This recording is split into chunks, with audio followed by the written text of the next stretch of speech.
I would say arguably for the young stud that is Karine Silva, this is probably going to be her toughest UFC test to date. Now, Ariane Lipski, riding a hot streak, right? Coming off of 3 straight victories. We wrote her off. I wrote her off. Let me be honest. I wrote her off. AJ, did you write her off?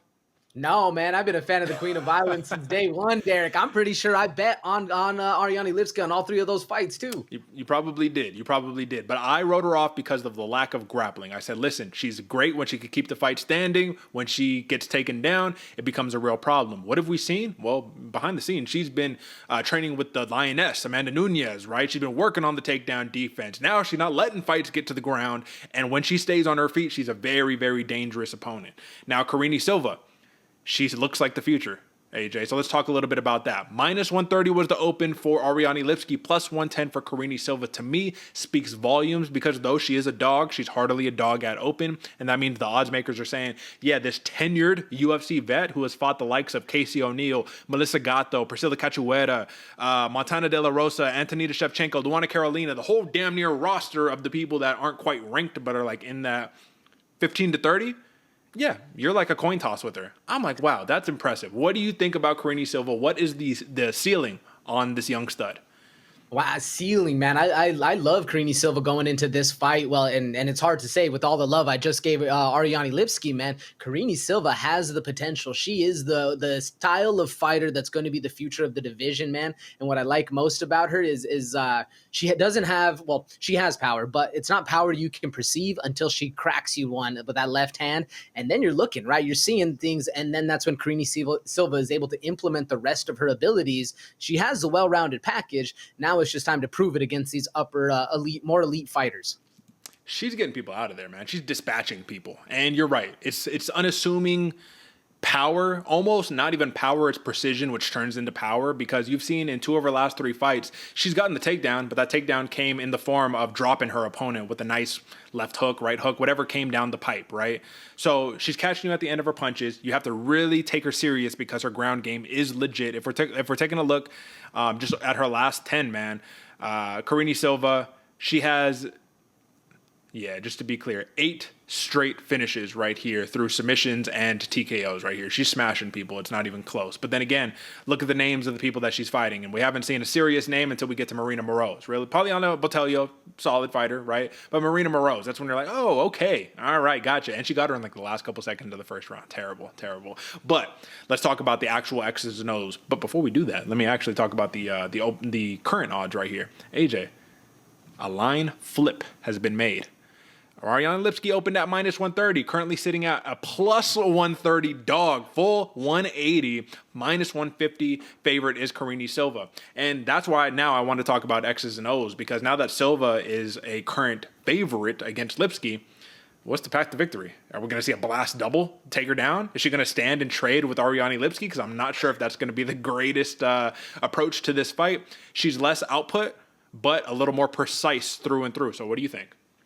For Karine Silva, Derek, I think the strategy is going to be go into the first round calculated, play it out, see how things are going to go. Maybe at the stand and bang, and then you get in trouble, then you can shoot for the takedown. But I do think round 1 is going to start off a little slower, and then once we start getting to the round 2, round 3, then we're going to start seeing more of the shots coming out, right? More of the doubles, more of the clinches, more of things happening where they're in close, nullifying the danger that Ariane Lipski presents.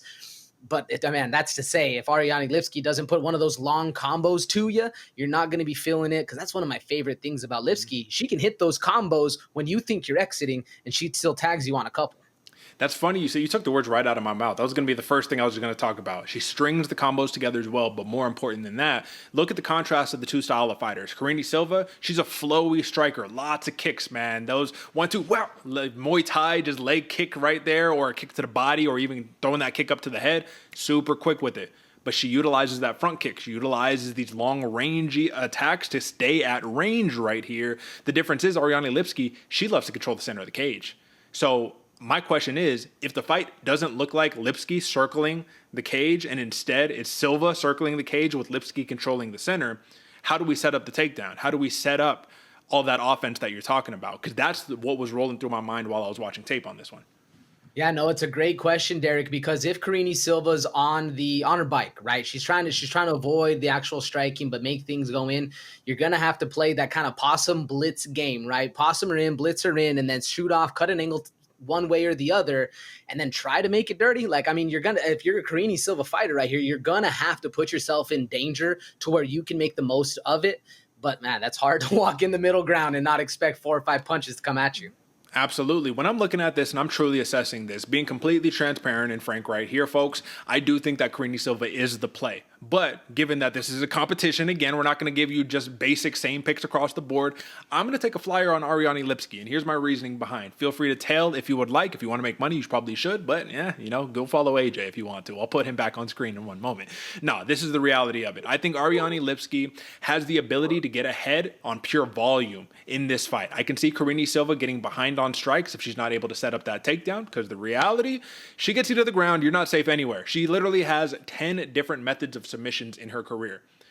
Folks, let me repeat that. She has 10 different methods of submission, not just 10 submissions. That's impressive, right? But 10 different methods. So she's hit people with guillotines, knee bars, darces, arm bars, heel hooks, triangles, like the entire gambit right here. So all I'm saying is that if Silva gets this fight to where she needs it to be, I could see this being over quickly. But Ariane Lipski, I think, has lived that tumultuous, I can't let this continue to happen in my career. I can't keep, you know what I mean? And we've seen an evolved fighter. So, AJ, before you give me the conclusion of this and we move on to the next fight, fair or foul, man? Do you agree with me or you think I'm full of shit? What's going on here?